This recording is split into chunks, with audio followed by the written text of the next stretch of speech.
Kemudian berhubungan juga dengan masalah surga. Surga yang paling rendah derajatnya adalah seperti yang dimiliki oleh raja terkaya dunia 10 kali. Disebutkan dalam hadis Bukhari bahwasanya Nabi SAW bersabda, ini orang yang terendah di surga akan keluar dari neraka penghuni surga terakhir. Artinya nggak ada lagi orang setelah dia di neraka. Jadi nanti tinggal orang yang kekal saja, orang kafir dan orang munafik di neraka. Orang ini terakhir penghuni surga. Semua orang lain sudah masuk ke dalam surga, tinggal dia sendiri. Artinya dia orang yang paling rendah derajatnya. Lalu dia lari dari neraka tersebut, kata Nabi SAW, sementara tubuhnya setengah hangus mengeluarkan asap, dan dia berdiri jatuh, sampai dia jauh dari neraka. Lalu kemudian dia berkata, Alhamdulillahilladzi anjani minki. Segala puji bagi Allah yang telah menyelamatkan saya dari kamu, hai neraka. Lalu kemudian Nabi SAW mengatakan, Allah perlihatkan untuknya sebuah pohon naungan. Pohon itu hanya pohon rindang saja, tapi karena dia bertahun-tahun, bahkan sebagian ulama hadis mengatakan kemungkinan dia ribuan tahun masuk di neraka, karena hitungan satu hari di akhirat sama dengan 1000 tahun waktu di dunia, gitu kan? Sebagaimana Allah berfirman, "Yauma inda rabbika ka'alfi sanatin mimma ta'udun." Satu hari di sisi akhirat nanti, di sisi Tuhanmu adalah sama 1000 tahun waktu kalian di dunia. Maka orang ini pun ribuan tahun bersiksa dan tidak pernah lihat naungan. Dan perlu antum tahu bahwasanya di neraka orang tidak akan rasakan kematian, tidak akan rasa kematian, siksaan demi siksaan, gitu kan. Jadi bodoh kalau orang mengatakan tidak apa-apa saya masuk neraka dulu, dia tidak fahamin. Dan kalau kita ambil korek gas membakar ibu jari kita 10 detik saja sudah memar, kalau 1 menit bisa matang tangan kita dan berbulan-bulan kita nggak bisa tidur. Bagaimana kalau api neraka membakar dan tidak ada berhentinya, tidak ada kematian? Kalau seorang pencuri di jalanan digebukin, kemudian dia mati, pasti orang sudah berhenti gebukin, karena dianggap dia sudah mati, nggak rasakan sakit. Di neraka nggak ada kematian. Ya, selalu setiap kulit mereka terbakar, diganti kulit yang baru, terus begitu. Dan tidak ada ya berhentinya sampai dosa dia selesai, gitu kan. Penghuni neraka ini keluar, lalu dia merasa syukur kepada Allah karena selamat dari neraka, dan Allah lihatkan naungan pohon yang tidak pernah dia lihat sebelumnya. Karena makanan di surga buah zakum, naungan pohon-pohonnya semuanya pohon yang penuh dengan api yang panas, meleleh darinya timah-timah yang panas, dan beragam macam siksaan. Tentu ada bahasan sendiri di neraka, bahasan neraka, tapi yang jelas seperti itulah. Dia melihat pohon, dia merasa sangat rindang, dan dia mengatakan, ya Allah, dia langsung mengangkat suara, sampaikan saya ke pohon itu dan saya tidak minta yang lain. Kata Nabi SAW, Allah berfirman kepadanya, apakah kau yakin kau tidak akan minta yang lain? Kata dia, tidak akan minta ya Allah. Maka Allah SWT pun mengizinkan dia untuk sampai ke pohon tersebut. Begitu tiba di pohon tersebut, dia merasa luar biasa, dia merasa orang yang paling banyak nikmatnya Allah pada dirinya. Kemudian dia merasakan nikmatnya naungan. Bagaimana sih kalau kita lagi kepanasan siang hari terus tiba-tiba dapat pohon yang rindang, seperti itu. Lalu kemudian Allah Azza wa Jalla memperlihatkan, kata Nabi SAW, dari kejauhan sebuah pohon yang lebih rindang dan ada buahnya serta ada kuala airnya. Tadi nggak ada buah, nggak ada air.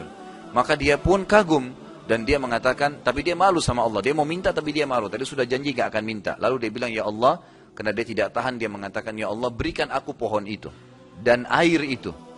Lalu berkata Allah SWT kepadanya, bukankah kau sudah janji, hai anak Adam, tidak akan minta? Dia mengatakan, ya Allah, pohon dan air dan saya tidak minta yang lainnya.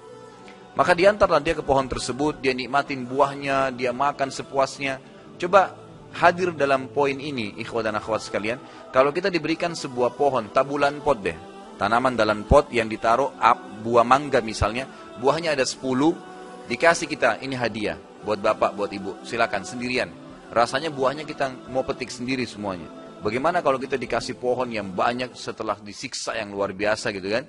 Dikasih pohon dan ada air. Dia makan, dia minum, dia puas. Kata Nabi SAW, dia mengira dialah orang yang paling besar nikmat Allah padanya. Padahal dia ini orang terakhir. Semua orang sudah di surga. Kemudian dari kejauhan, kata Nabi SAW, Allah bukakan baginya pintu-pintu gerbang surga. Dibukalah pintu gerbang surga dan tercium baginya bau wangi surga. Maka dia pun melihat surga dan tertarik melihat orang menggunakan baju dari sutra, orang jalan-jalan di sana, kenikmatan yang luar biasa. Dia lihat taman-taman yang luas, pintu gerbang yang besar. Maka dia pun meminta kepada Allah, mengatakan, ya Allah, berikanlah saya surga. Kata Allah SWT, kau sudah janji tidak akan minta. Dia bilang, ya Allah, surga dan saya tidak minta yang lain. Lalu kata Allah Subhanahu Wa Taala, wahai anak Adam, sungguh tidak ada yang memuaskanmu. Apakah kau akan puas kalau saya berikan kepadamu seperti yang dimiliki raja terkayanya dunia? Siapa itu kira-kira? Sulaiman alaihissalam. Tidak ada raja seperti Sulaiman. Sulaiman alaihissalam dalam riwayat dikatakan tidak pernah injakkan kakinya di tanah. Dibawa sama angin. Kalau dari singgasananya mau ke ranjang, mau ke mana saja, dibawa sama angin, gitu kan. Nabi Sulaiman alaihissalam luar biasa, bisa berbicara apapun, semuanya istananya lantainya dari kaca, di bawahnya air mengalir. Gak bisa dibayangkan istananya luar biasa gitu, kerajaannya luar biasa. Pasukannya dari jin, dari manusia, dari burung, hewan-hewan, semuanya begitu.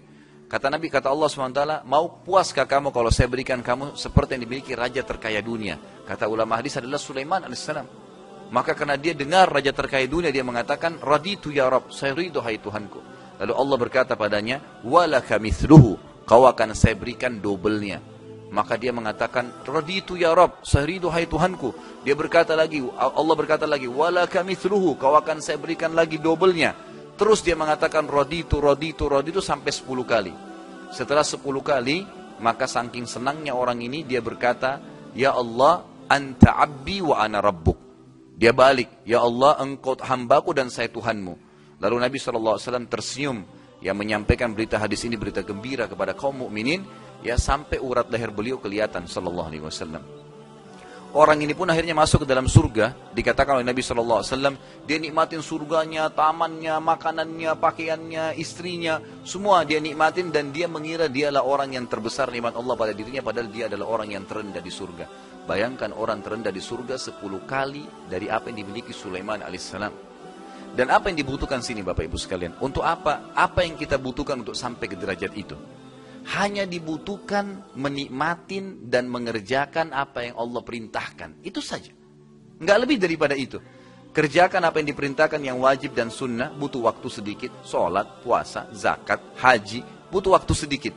Kemudian nikmatin yang halal, lalu kemudian tinggalkan semua yang dilarang, yang haram dan makruh, dan jauhi semua itu. Jangan dikerjakan. Yang haram semua dijauhi. Tidak dijauhi. Tidak ada manfaatnya. Ditinggalkan saja. Maka secara otomatis tinggal tunggu waktu malaikat maut datang menjemput dan kita masuk surga. Itu janji. Kata Allah SWT apa? Innallaha la yukhliful mi'ad. Allah tidak akan pungkiri janjinya. Dalam ayat lain, wa man asdaqu minallahi qila. Siapa yang lebih jujur daripada Allah dalam perkataan?